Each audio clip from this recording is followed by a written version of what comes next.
Here's a sound I really like.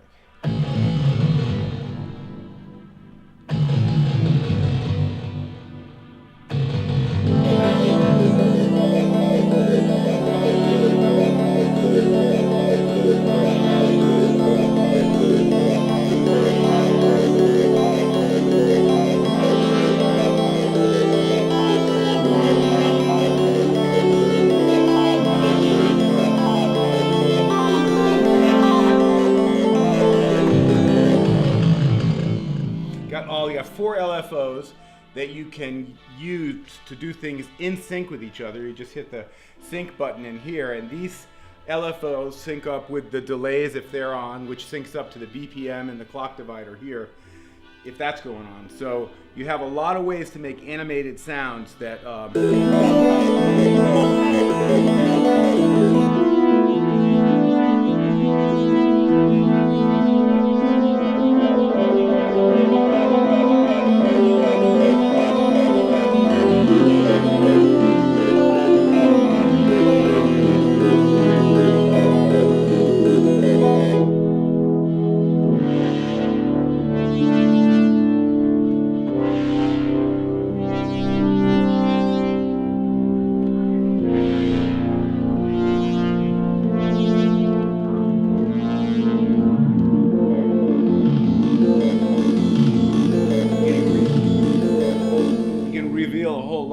just using the filter, the way it strongly closes things down and reveals them when it comes up. So you have also arpeggiator, which is on in this patch, right? That's what's doing a lot of the extra activity. And you have a sequencer, 64 steps, 6 notes per step. So it's a polyphonic sequencer, and a lot of these patches that are in the sound set, like this one, this is a Jeff Porcaro simulation.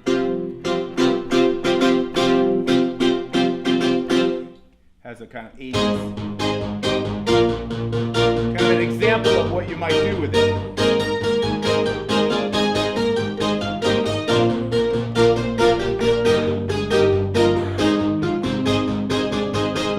Now here, if you're playing that and you turn the oscillators down,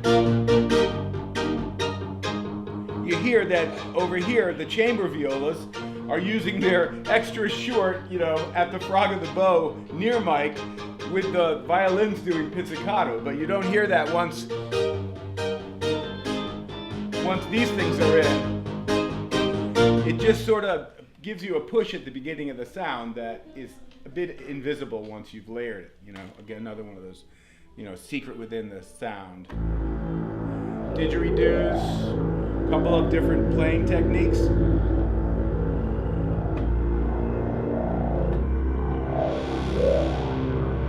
These are nice too, these performance things. You can actually do it like in a rhythmic way. Open the filter slowly, and you can leave it. You can latch it. So now I can still play with it. Well, wherever I leave it, it's where it's going to stay.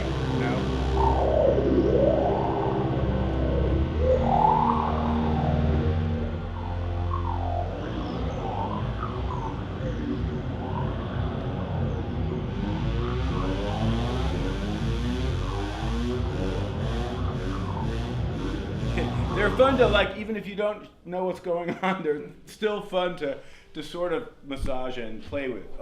But that's the truth of all these, right? You don't have to play with the performance controls. You can just start, hitting the knobs. And I think that's what, if you didn't like knobs, you would not be interested in the box.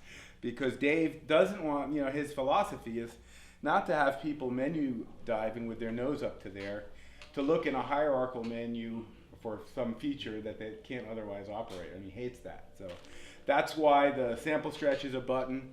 Even this is normally an 8-voice instrument because all of their samples are stereo, and we wanted to put 2 filters per voice, right? One left, one right. So build a completely discrete signal path. So there's 16 filters on board, so that in native mode it's 8 voices. But if you want to play 16 voice because you're already stacking or splitting the keyboard like the Rev 2 does, all that's here, then you need more polyphony. You just hit a button and you collapse the whole thing into 16 voice mono. So again, it's not a menu thing that you have to look for and adjust. that's the philosophy of the instrument, is that it's immediately, accessible and changeable.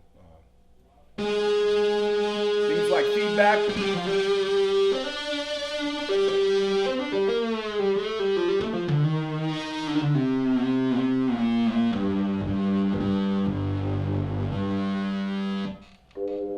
Here I wanted to do something with that sample being a modulator thing. So I tried to make a horn patch where now I'm going to turn up that modulation.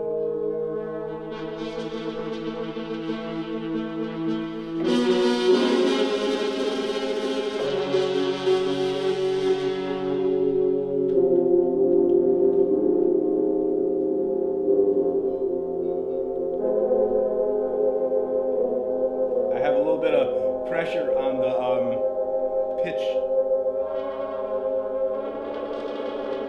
Yeah, so that's like the pink noise has become a modulator for the filter. So when I turn it up, that filter is just that cutoff frequency kind of going crazy, and it gives you that modulated effect, sidebands and stuff. Haunted Temple.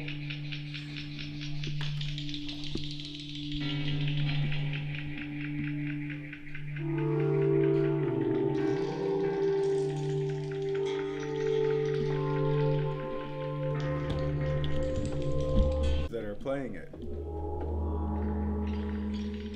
But the bell hits are reshaped with the envelopes, and you get this spooky loop stuff going on in program time.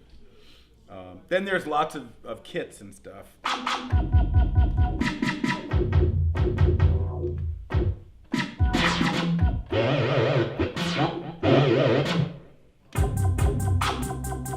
So this is like the sequencer with a sequence of drums with a layer over it, so it has that bass kind of sound.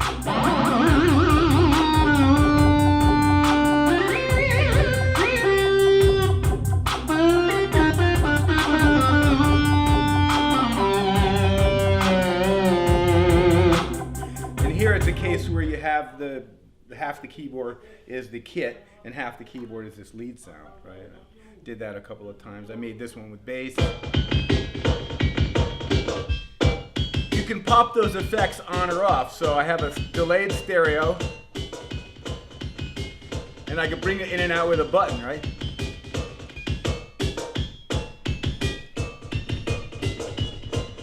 I also have the distortion on a button, so you can hear the distortion kick in and clarify all that stuff.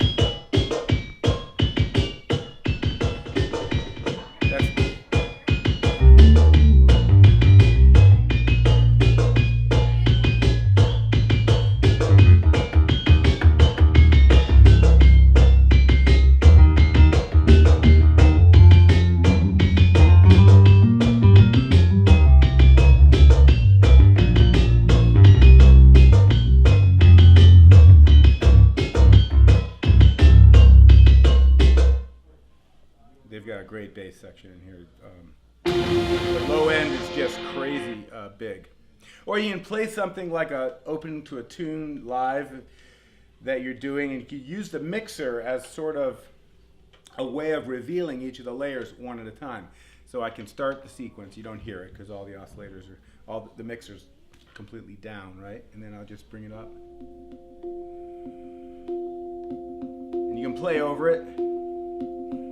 All this is 8-voice mode that we've been doing. I haven't been in 16-voice mode yet.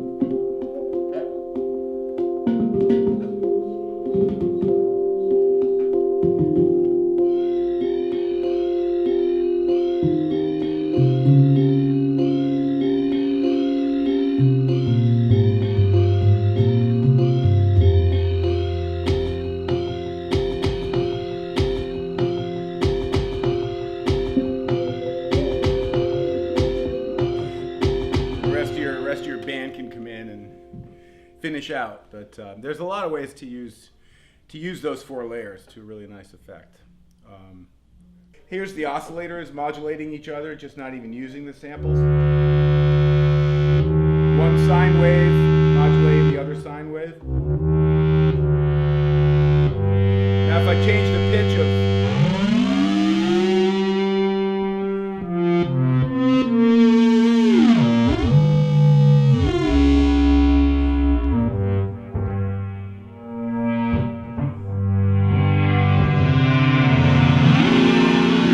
in terms of complexities in the mod matrix, you can really design yourself into complicated, kind of gutsy sounds. Now the filters. I'm going to use the low pass and the high pass together. High pass is one of the effects. The other thing about these effects is it's the exact same menu of effects in both buses. So it's always going in this direction, effect 1 into effect 2. But because it has the same menu of effects, you can have reverb go into distortion. You can have anything. So the order is adjustable. So in this case, if I turn the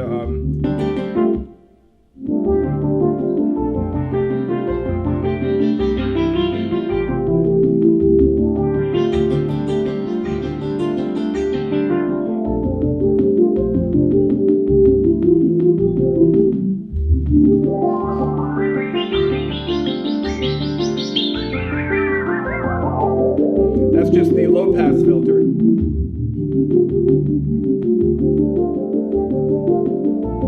If I use the high pass filter to come up from below,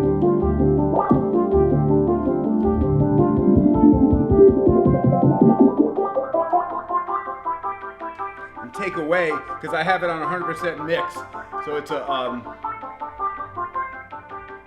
completely removing the low end. And then all the way down is below where we can't hear.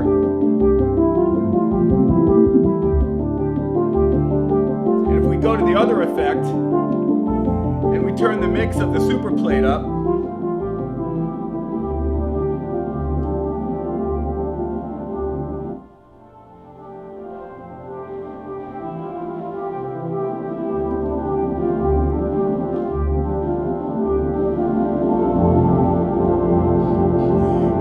the infinite effect here.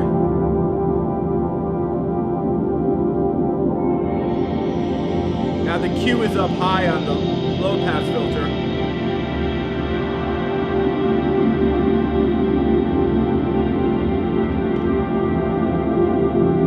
Now you can change the pitch that the sequence is playing on too by holding record.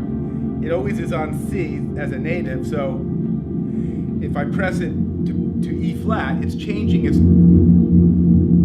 tonal center, although you can barely tell because of the plate that's going on.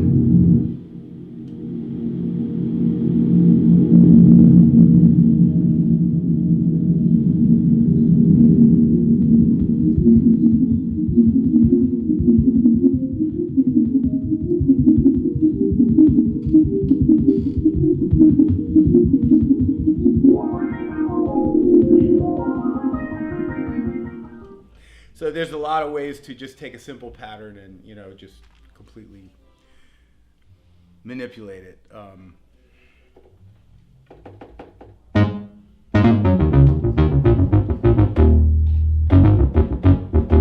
Now there's 150, that's a kind of a simulation of a Prophet 5 bass.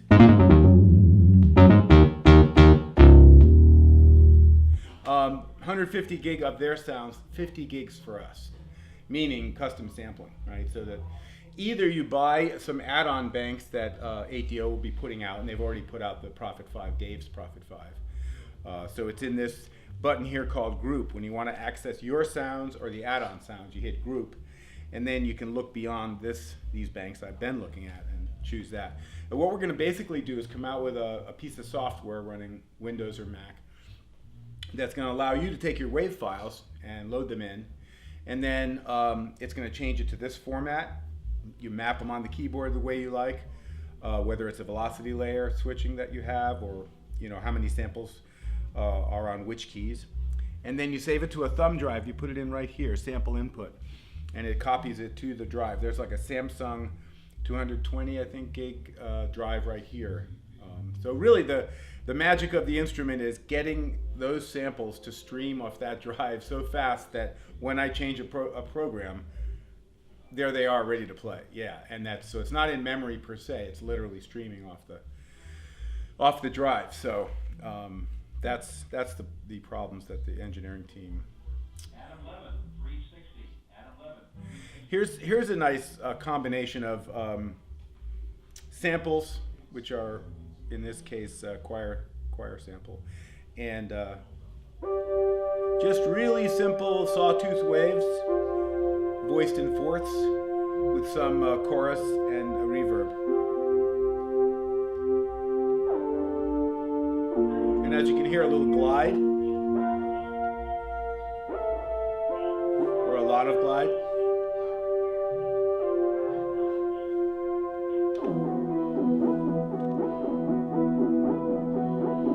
I have to remember what that note is.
Voxic Sufi.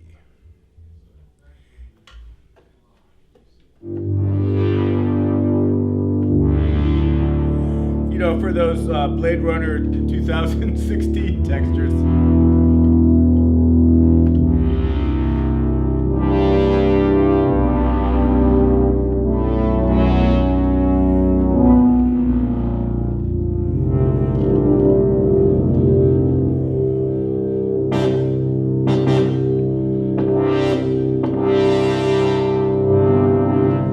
Probably the best sounding synth they've ever designed. I think a couple of reasons for that. One is that the sound content from 8DO is just sterling kind of quality, and that because of that, he built that discrete stereo signal path, which is very rich and high quality. So when I listen to this synth, and I know all the synths, it just sounds like it's a step up in just audio quality.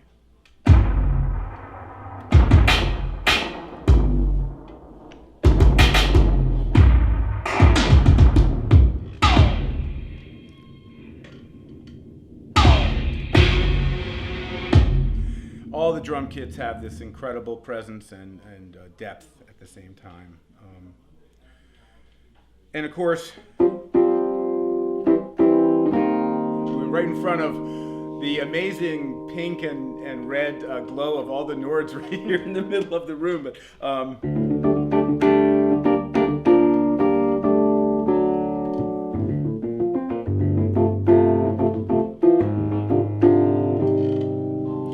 lots and lots of similar. This is the long DI Wurlitzer sound.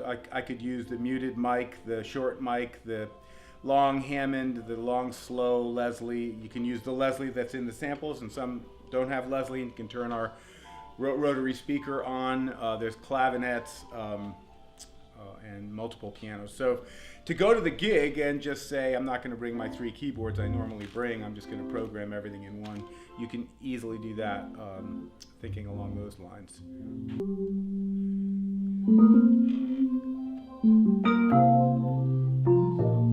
Rubbery glass.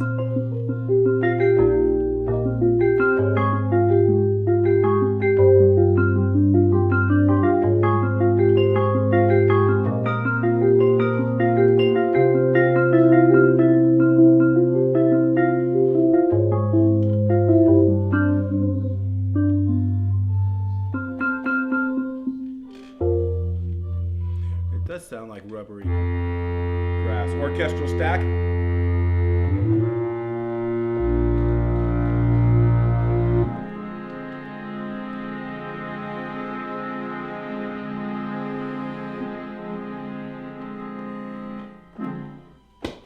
The original prototype that's been on the road now for 5 months straight. It's not an instrument, you know, we could point to and say it's exactly like this or that. You know, it's one of those. It's hard to say that about it. And when that's true, then it pays to come physically and try to make an impression about what it is. Because almost everyone that I've talked to afterwards who's seen the demo or heard it, it's like, you know, when I read about it, I just didn't really get. Here's one made with the bass, that original bass sound I played. So we're using filters and the bowed bass.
Down. I wonder how we...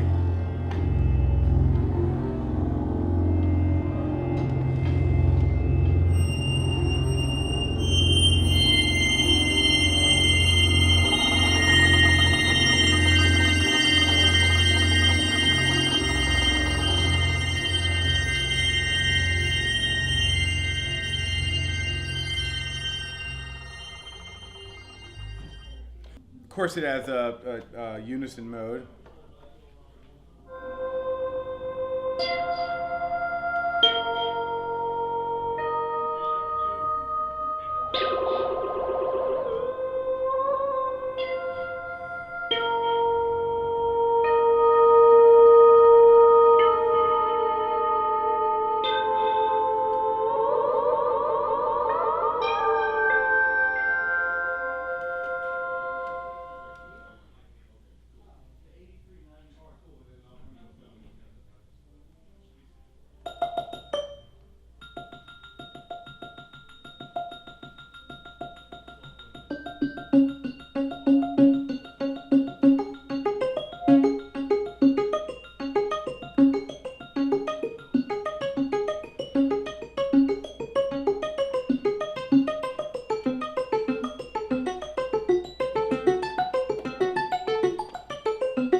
this very playable arpeggiator setting where you can start and stop it by your notes that you're playing, in addition to just having it run.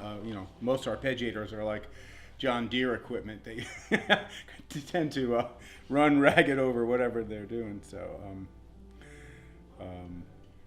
Unison Sync Ma. Now, why did I do?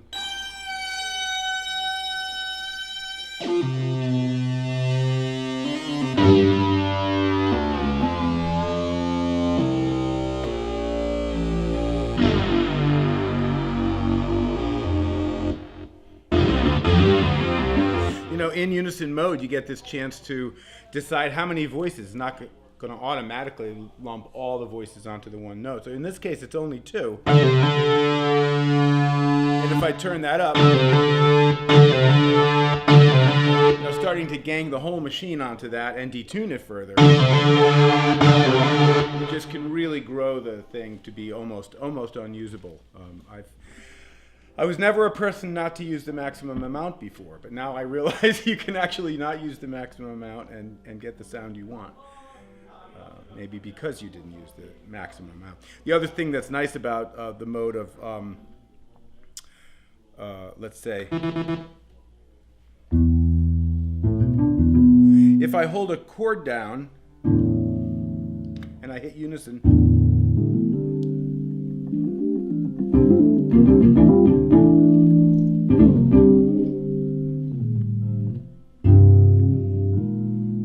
cop a chord and do your kind of chord memory thing.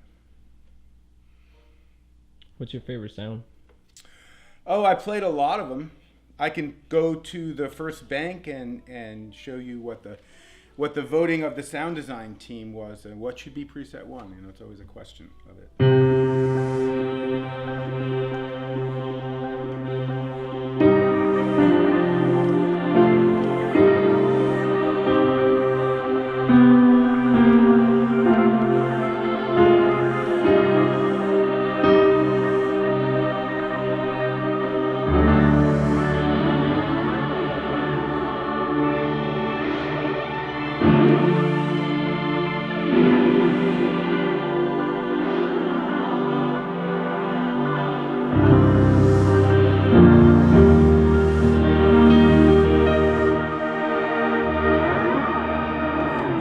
Like a lot of preset 1s, has a lot, if not too much, going on.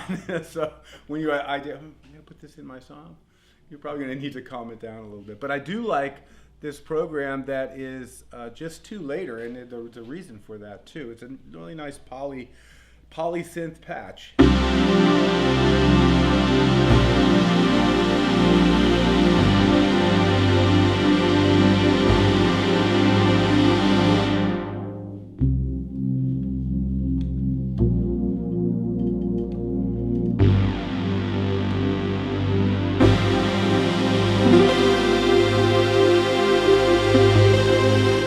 Those things where I want to turn down the oscillators and let you hear what's behind this.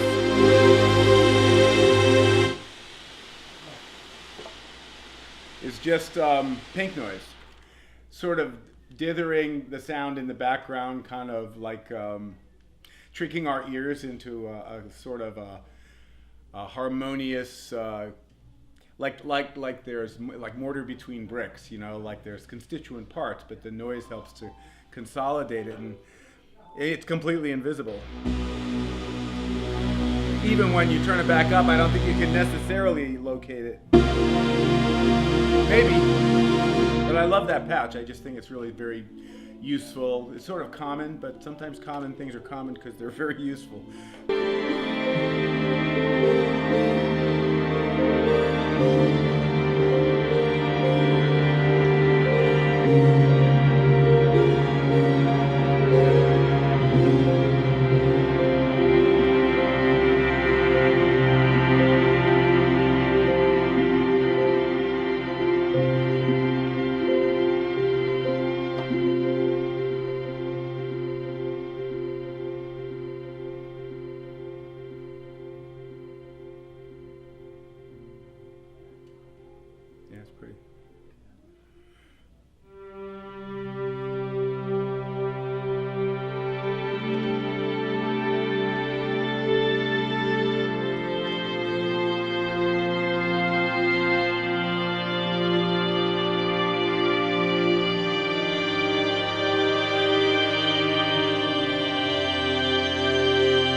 suspension cloud. Yeah.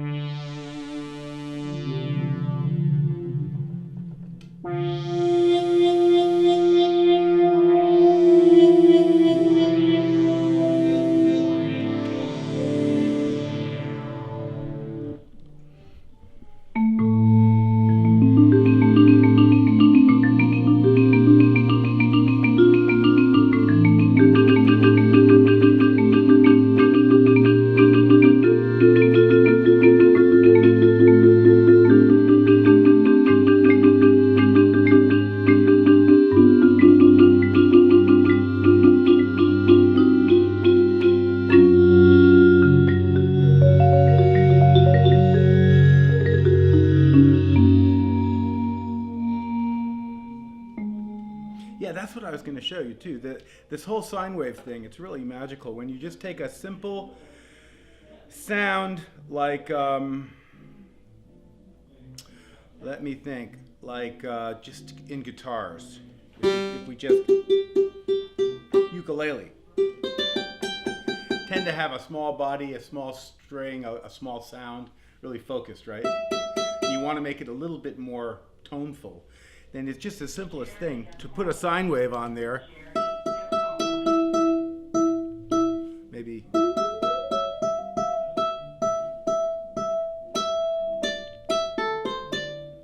And of course you have to envelope it because the ukulele sound is dying away. The oscillator sound is just screaming, so.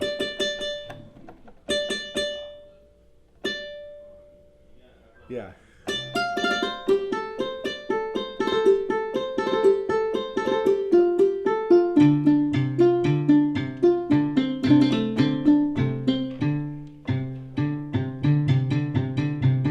Tone come in, right?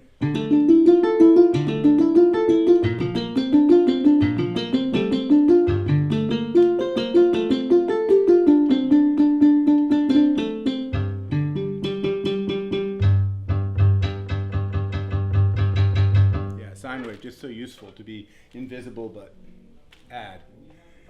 So.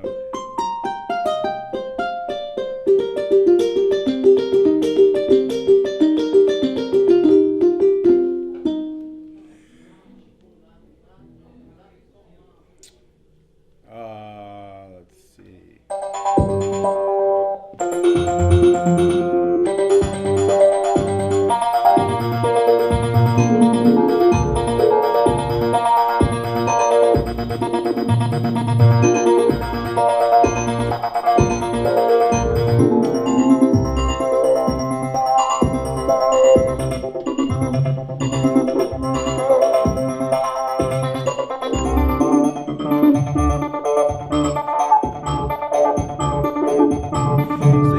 Just really jam with it. I mean, you can just sort of get your body into a rhythm.